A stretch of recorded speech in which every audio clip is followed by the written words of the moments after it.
ইংৰাজী নৱবৰ্ষৰ সকলোলৈকে শুভেচ্ছা থাকিল।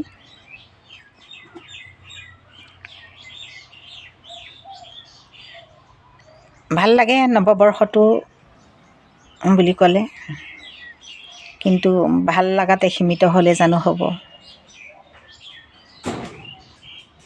বিগত বছৰত আমি কি কি কৰিলোঁ, কি কি নকৰিলোঁ, কি কি পালোঁ, কি কি নাপালোঁ, এইবোৰ এবাৰ জুখিয়াই চোৱাটো ভাল বুলি ভাবোঁ। অনাগত বছৰটোৰ বাবে আমি কি কি কৰিম, কি কি নকৰিম, সেইটোৰ ওপৰতো ভবাটো উচিত বুলিয়ে মই ভাবোঁ।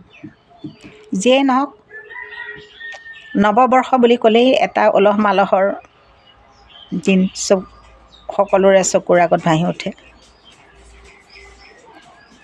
তথাপি আমি নিজকে কিছু সংযত কৰি আগবাঢ়িব লাগিব, নিজকে অতি ভাহি যাবলৈ দিব নালাগে।